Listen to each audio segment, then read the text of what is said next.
മോനെ ആമിറേ, എന്തേ ആമിറേ ഇവിടെ വന്നാ. എന്താ വാപ്പാ? ഇവിടെ വാ, അവിടെ ഇരിക്കേ. എന്താ വാപ്പ പതിവില്ലാതെ ഒരു ഇരുന്നുള്ള വർത്താനമൊക്കെ? ഇരുന്ന് സംസാരിക്കേണ്ട കാര്യം ഇരുന്ന് തന്നെ സംസാരിക്കണം. വാപ്പ കാര്യം പറയൂ വാപ്പാ. വാപ്പയ്ക്ക് എന്നും നീ കുട്ടിയാ. എൻ്റെ പഠിപ്പിൻ്റെ കാര്യവും ബാക്കി തീരുമാനവും ഞാൻ തന്നെ എടുത്തത്. എന്നാലും ചില നിർണായക കാര്യങ്ങൾ നിന്നോട് ചോദിക്കണ്ടേ? നാളെ ബാപ്പാൻ്റെ ഇഷ്ടത്തിന് ചെയ്തു എന്ന് ഈ പറയാൻ പാടില്ല. വാപ്പ വളച്ചുകെട്ടില്ലാണ്ട് കാര്യം പറഞ്ഞോളി. മുസ്തഫാൻ്റെ കാര്യം ഈ അറിഞ്ഞല്ലോ. ഓൻ വളരെ വിഷമത്തിലാ.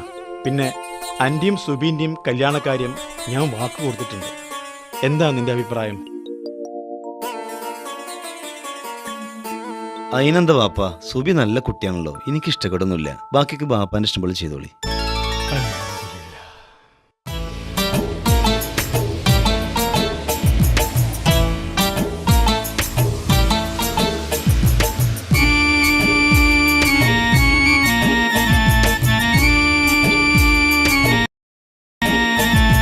അറിയാതെ ഞാൻ സ്നേഹിച്ചു പോയി, ആരാണു നീ സുന്ദരി?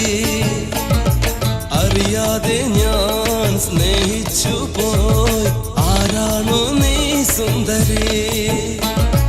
കനവിന്റെ വാതിൽ തുറന്നു, കണ്ണുകൾ കാത്തു കാത്തിരുന്നു. വരികില്ലേ അരികിൽ നീ പിന്നെയും, വരികില്ലേ അരികിൽ നീ പിന്നെയും? അറിയാതെ ഞാൻ സ്നേഹിച്ചു പോയി, ആരാണു നീ സുന്ദരി?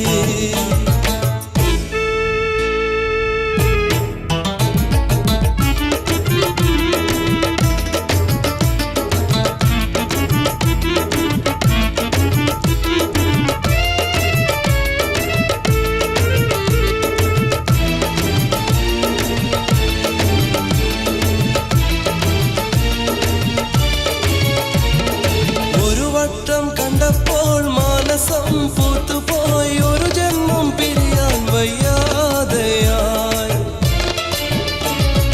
ഒരു വട്ടം കണ്ടപ്പോൾ മാനസം പൂത്തുപോയി, ഒരു ജന്മം പിരിയാൻ വയ്യാതെയായി. മദനശരം മനസ്സിലെയാൽ പോരു നീ, മനമിലെ കുളിരുമായി വരില്ല നീ.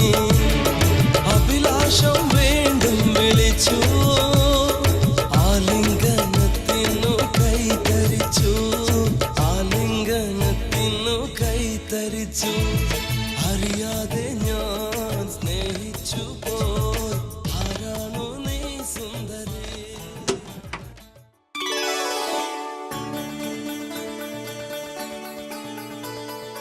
എന്താ സുബി നീ കരയുന്നത്? ഈ ചെറിയ വീട്ടിലേക്ക് വന്നുകൊണ്ടാണോ?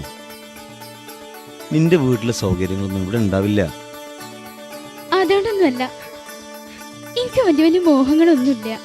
ഞാൻ എന്റെ ഉപ്പാന്റെ കാര്യം ആലോചിച്ചതാ. എല്ലാം ശരിയാവും. നമ്മൾ വിചാരിക്കുന്ന പോലെ നല്ല കാര്യങ്ങൾ നടക്കണം. നീ എൻ്റെ ജീവിതത്തിലേക്ക് വരുമെന്ന് ഞാൻ സ്വപ്നത്തിൽ പോലും കരുതിയതല്ല.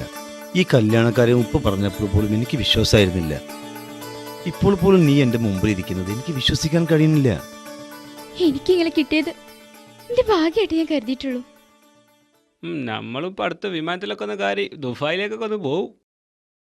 എന്താ ഫാരിസേ, വീട്ടിലൊരു കല്യാണം ഉണ്ടായിട്ട് ഞങ്ങളൊന്നും വിളിച്ചില്ലല്ലോ? ഏതായത് എന്റെ പെങ്ങക്കാ മോയതിനായതാ കിട്ടിയത്. എനിക്കും ഉമ്മാക്കും ഇഷ്ടമുണ്ടായിരുന്നില്ല. പിന്നെ ഉപ്പാന്റെ ഇഷ്ടത്തിലാണ് ഈ കല്യാണം നടന്നത്. അതുകൊണ്ടാണ് കല്യാണം ചെറുതായത്. അവനുമായി എങ്ങനെയിടോ നിന്റെ പെങ്ങളെ ഒത്തുപോകുക? ആ, എന്തായാലും പാർട്ടി വേണം, വാ. പഴയമാതിരി പാർട്ടി നടത്താനൊന്നും കാശില്ല. ഇപ്പം നാട്ടിലാണ്. പെട്ടെന്ന് കുറ്റം പറിച്ച് നാട്ടിൽ നിന്നുകൊണ്ട് എല്ലാ സ്വാതന്ത്ര്യം ഇല്ലാതായി. നിങ്ങൾ പോയിക്കോളി, ഞാനും പാരിസും വന്നോളാം. പാരിസ് കേറ്, പൈസ ഉണ്ടാക്കാനുള്ള വഴി എന്റെ അടുത്തുണ്ട്. വാ കേറ് കേറ് കേറ് കേറ്. എന്നാ ശരി, ഓക്കെ. ശരി ശരി ശരി. പ്രകൃതി കനിഞ്ഞു നൽകിയ വരദാനം കേരാമൃത്. മായം ചേർക്കാത്ത വെളിച്ചെണ്ണ ഞങ്ങളിലൂടെ നിങ്ങളിലേക്ക്, അന്നും ഇന്നും എന്നും കേരാമൃത്. കേരാമൃത് ശുദ്ധമായ വെളിച്ചെണ്ണ. ചെമ്മൻകടവ്, മലപ്പുറം. ഫോൺ 048327794778. ഒരു കോഡൂർ സഹകരണ ബാങ്ക് ഉൽപ്പന്നം. മുസ്തഫാക്ക, നിങ്ങളെ മോനെ പോലീസ് പിടിച്ചോണു. ബേമ്പേരി. എന്ത് പോലീസ് പിടിച്ചേക്കേ? സാറ് പോയ നേരത്തെ ഇവനെ ഇറക്കാൻ പെരിയവർ വിളിച്ചിരുന്നു. പെരിയവരല്ല, ആഭ്യന്തരം വിളിച്ചാലും ഇവനെ ഞാൻ വിടില്ല. അതിന്റെ പേരിൽ എന്ത് നടപടിയെടുത്താലും ഈ സുബ്രന് പുല്ലാടാ. ഹലോ, അതെ, ആഹാ, ഞാൻ ഉടനെ എത്തും. ഓക്കെ ഓക്കെ ഓക്കെ, ശരി. യെസ്. ആരിത്? മാഷോ? എന്താ മാഷ കാര്യം? ഇറുകി. ഇയാൾ ഈ സ്റ്റേഷനിലല്ലേ? അതെ മാഷേ, 6 മാസമായി ഞാൻ ഇവിടെയാ. ഇന്ന് രാവിലെ നിങ്ങൾ ഇങ്ങോട്ട് പിടിച്ചുകൊണ്ടുവന്ന ഒരു കുട്ടിയെക്കുറിച്ച് അന്വേഷിക്കാനാണ് വന്നത്. എന്താ ആ കുട്ടി ചെയ്ത തെറ്റ്? മാഷിയുടെ ആരാവൻ? എൻ്റെ ഒരു വളരെ അടുത്ത സുഹൃത്തായ ഇയാൾ. ഇയാളുടെ മകനാ ആ കുട്ടി. ഇയാളുടെ മകനും മറ്റൊരുത്തനും കൂടി റോട്ടിലൂടെ പോകുന്ന ഒരു സ്ത്രീയുടെ മാല പൊട്ടിച്ചു. നാട്ടുകാർ പിടിച്ച് പോലീസിൽ ഏൽപ്പിച്ചു. എന്താ നിങ്ങൾക്ക് ജോലി? ഗൾഫിലാണ്. കേട്ടോ മാഷേ, ഇപ്പോഴത്തെ യുവാക്കള് പെട്ടെന്ന് കാശുണ്ടാക്കാൻ വേണ്ടി ഇതുപോലത്തെ മാർഗങ്ങൾ സ്വീകരിക്കുന്നു. ചില സമയങ്ങളിൽ വീട്ടിൽ നിന്നും കാശ് കിട്ടാതെ വരുമ്പോൾ ഇതുപോലുള്ള വേണ്ടാത്തരങ്ങൾ ചെയ്യുന്നു. ഗൾഫിൽ പോയി കുറെ സമ്പാദിച്ചുകൊണ്ടൊന്നും കാര്യമില്ല. മക്കളെ നല്ല രീതിയിൽ വളർത്താൻ. അവനൊരു തെറ്റ് പറ്റി, എന്തെങ്കിലും ചെയ്യാൻ പറ്റുമോ? ഭാഗ്യത്തിന് ആ സ്ത്രീ പരാതിയൊന്നും തന്നിട്ടില്ല. അതുകൊണ്ട് നിങ്ങൾ രക്ഷപ്പെട്ടു. ഹൗ. കോൺസ്റ്റബിൾ, അവനെ വിളിക്കണോ? ശരി സാർ. മാഷേ, എന്തെങ്കിലും ആവശ്യമുണ്ടെങ്കിൽ ഞാൻ വിളിപ്പിക്കും. ഓ, മേലാൽ ഇതുപോലുള്ള കേസുകളിൽ പെട്ടാൽ പുറം ലോകം ഞാൻ കാണിക്കില്ല. വളരെ ഉപകാരം. മാഷേ, ഇതുപോലുള്ളവരോട് ഇങ്ങനെയൊക്കെ തന്നെ പെരുമാറാൻ കഴിയുള്ളൂ. മാഷൊന്നും കരുതരുത്. ഓ, ശരി.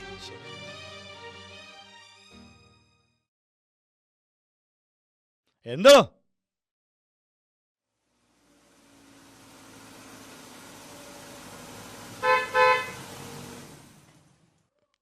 അല്ല, നമ്മളെ പെങ്ങളെ ചെക്കനാളത്. ഒന്ന് നിർത്തിക്ക. നിർത്തി. ആ ഫാരിസേ, ഓ ഇത് അല്ല, അനക്ക് പോലീസ് സ്റ്റേഷനിലൊക്കെ നല്ല പിടിപാടാന്നറിഞ്ഞു. അത് കാക്ക, പിന്നെ അത് അല്ല, നമ്മളെ കുട്ടിക്കൃഷ്ണൻ തന്നെ അല്ലേ ഇപ്പൊ എസ് ഐ? കാക്ക, ഞാൻ ബന്ധപ്പെട്ടിട്ട് കൊറേ നാളായി. എന്റെ പെങ്ങളെ ചെക്കനാ. അദ്രമന ഇജ്ജ് എന്തിനാ ചെറുക്കനെ വെറുതെ വിഷമിപ്പിക്കണേ? ഞാൻ അങ്ങനെ ഉദ്ദേശിച്ച് പറഞ്ഞതല്ല. അല്ല, അത് പോട്ടെ, എന്തൊക്കെയുണ്ട് വീട്ടിലെ വിശേഷം? അന്റെ അപ്പ പണ്ടെന്നെ തോണ്ടിപ്പോതാ എന്ന് കരുതിട്ട് എനിക്ക് ഇങ്ങോട്ട് വിരോധമൊന്നുമില്ല. പുരയിലെ കാര്യമൊന്നും പറയണ്ട. ചെലവിന് വരെ പൈസ ഇല്ലാത്ത അവസ്ഥയാണ്. കാക്കാനെടുത്ത് വല്ല പണിയുണ്ടോ? പണി പണിയല്ലുള്ളൂ. ഇതാരാ എനിക്ക്? ഇതാണ് വടക്കേ പറമ്പ സുബേർ. ഗൾഫിലും നാട്ടിലും കണ്ടമാനം ബിസിനസ്സാ. സുബേറെ, ഇങ്ങോട്ട് വന്നാ. ഇവന് വെറുതെ നിക്ക. ഇവന് പറ്റിയ വല്ല പരിപാടി ഉണ്ട് നമ്മുടെ അടുത്ത്? അതിപ്പോ ഒരു കാര്യം ചെയ്തോട്ടെ, നമ്മളെ ബിസിനസ് ഒക്കെ വന്നോട്ടെ. 5 ലക്ഷം തന്ന് പാർട്ണർഷിപ്പ് കൂട്ടിക്കോട്ടെ. ലാഭമായിട്ട് 25,000 രൂപ മാസം കൊടുക്കും. അപ്പൊ ഇവനും പാർട്ണറാവും, നിങ്ങളെ പോലെ മുതലാളിയാവും. കാറും ബംഗ്ലാവും ഒക്കെ അനക്കാവും. മാസം 25,000 റുപ്യം കിട്ടും. മുതലിന് ഒരു കേടും പറ്റൂല. മാസം 25,000 റുപ്യ പോരടാ പാരിസേ? സംഗതിയൊക്കെ ശരി തന്നെയാണ്. പക്ഷെ ഇത്രയും കൂടുതൽ പൈസ എവിടുന്നുണ്ടാക്കാനാ? ഇതെത്താ പന്റെ കഥ. പൈസക്കപ്പ പണി. വട്ടിക്കാരിഷ്ടം പോലെ പൈസ തരില്ലേ? ഈ ജിമ്മാന്റെ അടുത്ത് പോയിട്ട് പേരന്റെ ആധാരം വാങ്ങിക്കൊണ്ടിരാൻ 5 ലക്ഷം ഞാൻ ഉണ്ടാക്കി തരാം. അല്ലേ? അതാ. എന്നാ ശരി, ഓക്കെ. അപ്പൊ പറഞ്ഞ പോലെ എന്തെങ്കിലും സംശയം ഉണ്ടെങ്കിൽ അത്രമായി ചോദിച്ചാൽ മതി. എന്നാ ഞങ്ങള് പോട്ടെ. അത്രമാരെ കേറ് പോകാം. പിന്നെ പറഞ്ഞ മാതിരി കാര്യങ്ങളൊക്കെ പെട്ടെന്ന് നീക്കിക്കോ. എന്നാ ഞങ്ങള് പോവാ.